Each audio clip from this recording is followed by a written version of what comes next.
রমজান মাস আমাদের আপনাদের গুনার খাতা মোচন করার একটা বড় একটা মাধ্যম। যারা রমজান মাস পেল, রমজান মাস পাওয়ার পরেও নিজের জীবনের গুনার খাতা মোচন করতে পারল না, তাদের জন্য ধ্বংস অনিবার্য। ইবনু হিব্বান হাদিস গ্রন্থের মধ্যে একটি হাদিস এসেছে, রাসূলুল্লাহ সাল্লাল্লাহু আলাইহি ওয়াসাল্লাম একদা জুম্মার দিনে আল্লাহর নবী প্রথম মেম্বারের সিঁড়িতে পা দিয়েই আল্লাহ নবী সজোরে বলেন আমিন। অতঃপর দ্বিতীয় সিঁড়িতে পা রেখে আল্লাহর নবী বললেন আমিন। তৃতীয় সিঁড়িতে পা রেখে আল্লাহর নবী বললেন আমিন।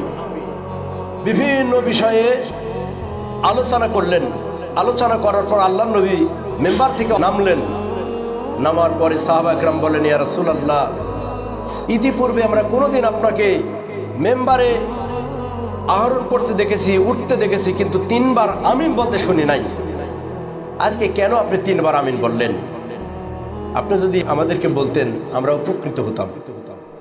আল্লাহ নবী তখন বললেন যে যখন আমি মেম্বারের প্রথম সিঁড়িতে পা রাখলাম, তখন জিবরিল ফেরেশতা এসে আমার কানে কানে বলে গেলেন, হে নবী, যারা রমজান মাস পেল, রমজান মাস পাওয়ার পরেও নিজের জীবনের গুনার খাতা মোচন করতে পারল না, তাদের জন্য ধ্বংস অনিবার্য। দুর্ভোগ, ধ্বংস, তাদের জন্য অকল্যাণ রয়েছে। আল্লাহ নবী সজোরে বলেন আমিন। হে আল্লাহ, আপনি কবুল করুন। তাদের জন্য লানত দিয়ে গেছেন, অভিশাপ দিয়ে গেছেন। আর একজন অভিশপ্ত মানুষ কখনো জান্নাতে যেতে পারে না, অভিশপ্ত মানুষের জন্য জাহান্নাম। আল্লাহ নবী বলেন আমিন। হে আল্লাহ, আপনি কবুল করুন। তাহলে আপনাকে আমাকে খেয়াল রাখা লাগবে।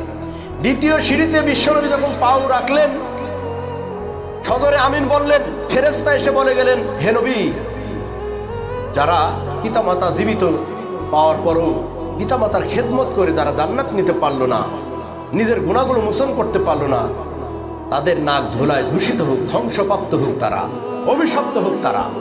আল্লাহ নবী বলেন আমিন। হে আল্লাহ, আপনি কবুল করুন। 3 নম্বর সিঁড়িতে আল্লাহ নবী পা দিয়ে সজোরে আমিন বললেন। সাহাবা একরাম বললেন, ইয়া রাসূলুল্লাহ, কেন আপনি আমিন বললেন? আমরা বুঝলাম না। আল্লাহ নবী বলেন, আমি যখন তৃতীয় সিঁড়িতে পা উঠাইলাম, রাখলাম, তখন ফেরেশতা এসে বলে গেল, হে নবী, যারা আপনার নাম শুনবে, আপনার নাম শোনার পরে যারা সাল্লাল্লাহু আলাইহি সাল্লাম আপনার প্রতি সংক্ষিপ্ত দরুদ পাঠ করবে না, তাদের নাক ধুলায় দূষিত হোক, তারা ধ্বংসপ্রাপ্ত হোক। বলে নাউযুবিল্লাহ। তাহলে একটি হাদিস থেকে 3টা অংশ। প্রথমত, রমজান মাস পেল, নিজের জীবনের গুনার খাতা মোচন করতে পারলো না, তাদের নাক ধুলায় দূষিত হোক, তারা ধ্বংসপ্রাপ্ত হোক।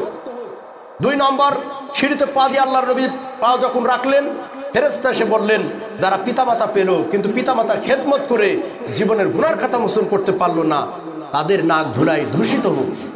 তৃতীয় সিঁড়িতে যখন আল্লাহ নবী পা দিলেন, ফেরেশতা এসে বললেন, হে নবী, যারা আপনার নাম শুনলো, নাম শোনার পরও যারা সাল্লাল্লাহু আলাইহি সাল্লাম পাঠ করলো না, তারা ধ্বংসপ্রাপ্ত হোক। বলে নাউযুবিল্লাহ। আল্লাহ আমাদেরকে 3টা কাজ থেকে পরিত্রাণ দান করুন।